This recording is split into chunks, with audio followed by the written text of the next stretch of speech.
2013 has been proclaimed by Pope Benedict as the Year of Faith. Year of Faith. Sasabihin natin, anong pakialam ko dyan? Anong ibig sabihin ng pagpuproklama ni Papa ng Year of Faith? Sa kanyang sinulat na apostolic letter entitled Porta Fidei, which means door of faith, sinulat ni Pope Benedict para sa lahat ng mga faithful. Sino na nakabasa? Manipis po lang ito na libro. You can buy it siguro sa St. Paul. We have to read this beautiful letter. Anong purpose of having a year of faith? Benedict XVI, kulang na isa. Kulang na isa. 16 yan. Thank you for the correction. Number 1 is to arouse in every believer the aspiration to profess the faith in fullness, with renewed conviction, with confidence, and with hope.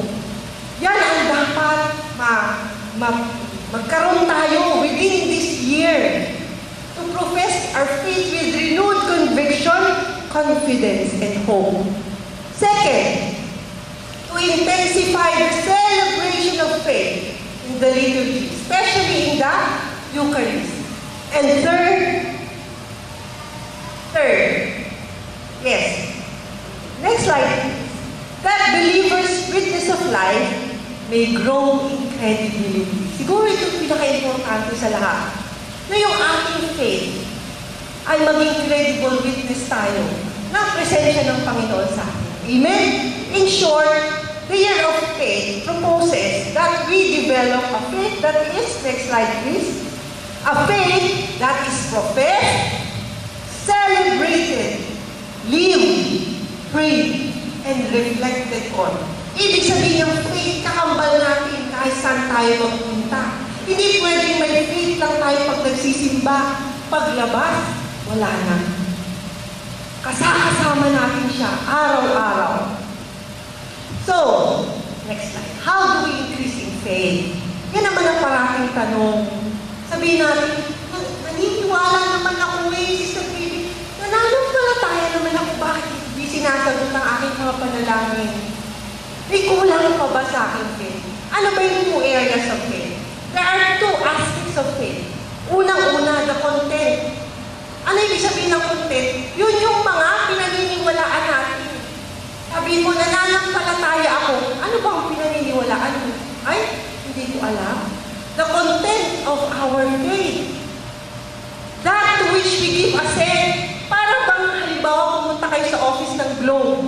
Gusto ko mag-open ng line. Bibigyan ka ng kontrata. Basahin mo yung kontrata. Pag agree ka, pirma ka. Pirma ka. Yun yung content ng faith natin. That which we agree on. Pinirmahan natin sa pamamagitan ng dugo ni Kristo. Yun yung laman ng ating pananampalataya. Sa natin malalaman yan, una-una sa Biblia. Kaya po ngayong Year of Faith, the Pope highly encourages everyone, matanda, bata, aralin ang sacred scripture.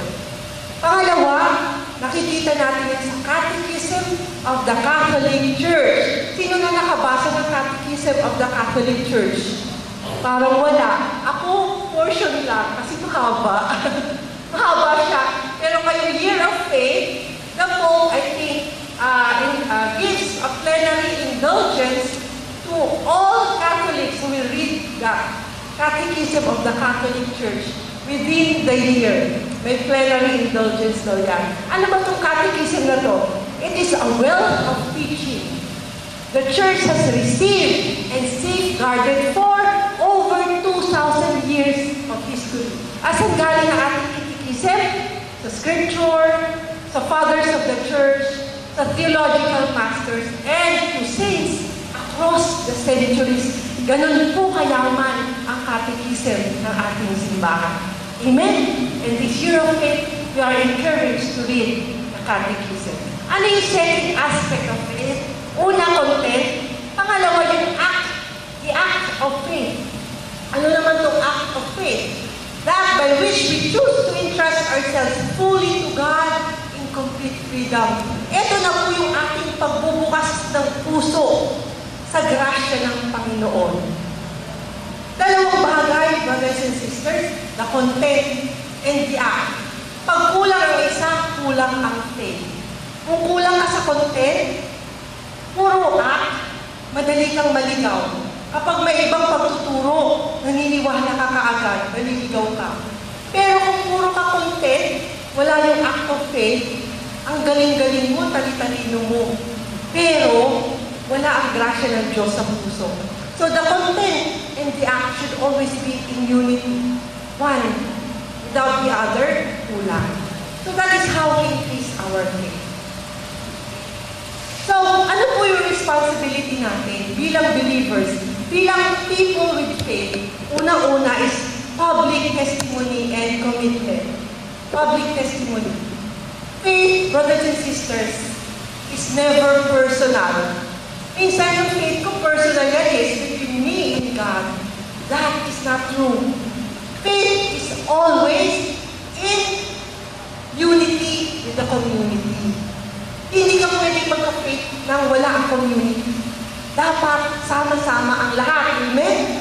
At pangalawa, sabi ni Pope Benedict, we use this year to intensify the works of charity. Ito po ay in-emphasize ni Pope Benedict. Because faith without charity bears no fruit. Amen? Amen. So paglabas po natin ngayong gabi, sino-sino ang responsibilidad natin? Maaaring mga kasamahan natin sa bahay. Pope Benedict has emphasized na yung faith natin, i-transmit natin sa younger generation. Lalo-lalo na sa ating mga anak. Yung ating pananampalataya, hindi dapat magtapos sa ating lahat. If this faith has existed for more than 2,000 years, hindi dapat maputol sa henerasyon natin. Dapat maipasa natin sa susunod na henerasyon sa mga anak at sa mga apo. So dapat ma-share natin sa ating office. Lalo-lalo na doon sa countless men and women who remain blind, nagbubulog-bulagan sa mga salita at gawa ng Diyos. Amen? So sabi niyo po, intensify the works of charity. Are these pictures, next slide, are these pictures familiar to us? Galing lang po tayo dito last month sa ating outreach community sa San Pedro, Laguna, sa Landayan. This was taken September. Tag-araw na po yan. Ang nakikita niyo po sa picture ay hindi ilog. Ito po ay kalsada. Kalsada po nila yan that remain immersed in flood water for how many months already? Ang tagal na. Pero hindi nagsusubside ang tubig. Ano pong means of transportation nila? Balsa at saka bangka. So yung mga looban, hindi na po nila nauuwian yan. Nakatira sila sa isang temporary housing unit. Next slide. Ito po yung evacuation center.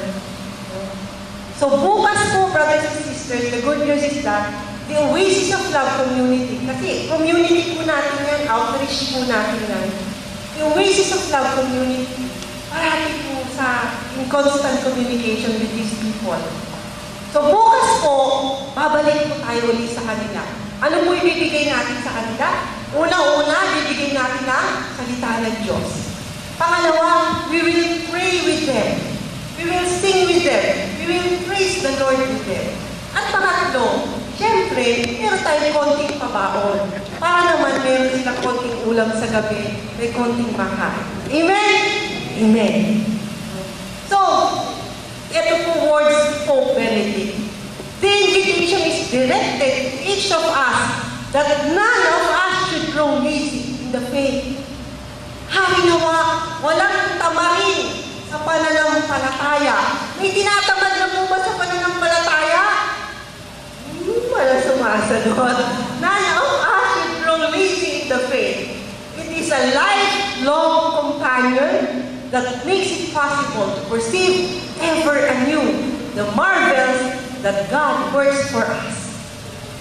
Pag meron pala tayong pananampalataya, doon lang natin kayang i-appreciate lahat ng kagandahan na ipinagkakaloob sa atin ng Panginoon. Amen?